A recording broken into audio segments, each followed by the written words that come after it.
ନମସ୍କାର। ବାତ୍ୟା ଜୱାଦ ଯିବା ପରେ ପରେ ସାରା ଓଡ଼ିଶାବାସୀ ଆଶ୍ୱସ୍ତି ମନେ କଲେ ସତ, କିନ୍ତୁ ସନ୍ଧ୍ୟାର ସେ ରକ୍ତିମ ଆକାଶ ଦେଖି ସମସ୍ତେ ଆଶ୍ଚମ୍ବିତ ଓ ଭୟଭୀତ ହେଇଗଲେ। ମହାପୁରୁଷ ଅଚ୍ୟୁତାନନ୍ଦ ଦାସଙ୍କର ଭବିଷ୍ୟବାଣୀ ପଦେ ମନେ ପଡ଼ିଯାଏ ଏଠି। ମାଡ଼ି ମାଡ଼ି ଆସେ କାଳ, ମାତିବେ ଏଥର ଖଳ। ହିଂସା ଦ୍ୱନ୍ଦ୍ୱବାଦ ଯୁଦ୍ଧର ସମ୍ବାଦ, ଶୁଣି ଶୁଣି ଯିବ ବେଳ। ରହିବନି ଥଳକୂଳ, ପାଦ ସେବା କର ମୂଳ। ଆମେ ତ ମହାଜ୍ଞାନୀ ନୁହେଁ ଯେ ବ୍ରହ୍ମଜ୍ଞାନ ଆଡ଼େ ଯିବା। ଆମେ କେବଳ ଶୁଦ୍ଧ ଓ ପବିତ୍ର ମନରେ ଭଗବାନଙ୍କ ପାଦ ସେବା କରିପାରିବା। ପରୋପକାର ହେଉଛି ପରମ ଧର୍ମ, କିନ୍ତୁ ଆମେ ଯଦି ନିଜ ସ୍ୱାର୍ଥ ଆଶାରେ ପରୋପକାର କରିବା, ଭାବିବା ଆମେ ବି ତ କାହାକୁ ସାହାଯ୍ୟ କରୁଛୁ ବା ଉପକାର କରୁଛୁ, କିନ୍ତୁ ତାହା ବ୍ୟର୍ଥ ଓ ମୂଲ୍ୟହୀନ ଅଟେ। ଆପଣ ସୁନ୍ଦର ପୋଷାକଟିଏ ପିନ୍ଧି ବାହାରକୁ ଗଲେ ଆପଣଙ୍କର ବ୍ୟକ୍ତିତ୍ୱର ପରିବର୍ତ୍ତନ ହେବ।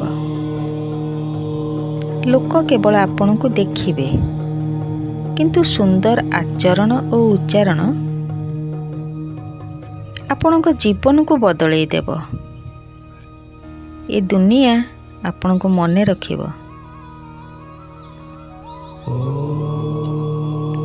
ପ୍ରତ୍ୟେକ ବ୍ୟକ୍ତିଙ୍କ ଜୀବନରେ ଏକ ନୂଆ ସକାଳ ସବୁବେଳେ ନୂଆ ଭାବନା ନେଇ ଆସିଥାଏ।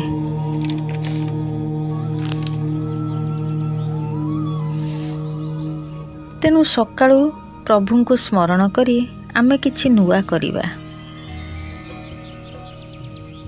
ଏ ଦୁନିଆ ଆମକୁ କ'ଣ କହିବ ସେ ଭାବନା ମନରେ ରଖିବାନି। ଭଲ ଲୋକ ଭଲ କହିବେ, ଖରାପ ଲୋକ ଖରାପ କହିବେ। ଭଗବାନ ସବୁ ସମ୍ପର୍କ ଆଗରୁ ତିଆରି କରି ପଠାଇଥାନ୍ତି, କିନ୍ତୁ ଦୁଇଟି ସମ୍ପର୍କ ଆମେ ଧରାପୃଷ୍ଠକୁ ଆସି ତିଆରି କରୁ। ଗୋଟିଏ ହେଲା ବନ୍ଧୁତା ଓ ଅନ୍ୟଟି ହେଲା ଶତ୍ରୁତା।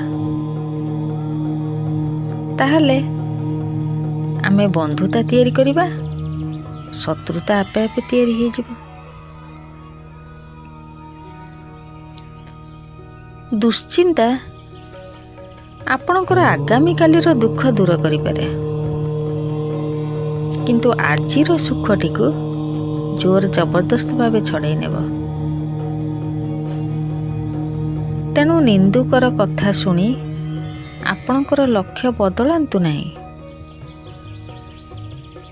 କାରଣ ସମୟ ସହ ନିନ୍ଦୁକର ମନ୍ତବ୍ୟ ବି ବଦଳିଯାଏ। ଭଲ କିମ୍ବା ମନ୍ଦ ଘଟଣା ଘଟି ଚାଲିଥିବ, କିନ୍ତୁ ଆପଣ କି ପ୍ରକାର ପ୍ରତିକ୍ରିୟା କରିବେ ସେଇଟା ଆପଣଙ୍କ ଉପରେ ନିର୍ଭର କରେ। ତେଣୁ ପ୍ରଭୁଙ୍କ ପାଖରେ ଶରଣ ପଶି ଆମେ ଆମର କର୍ତ୍ତବ୍ୟ କରିଚାଲିବା। ଆଜି ପାଇଁ ଏତିକି। ଜୟ ଜଗନ୍ନାଥ, ଜୟ ମା ଶାରଳା।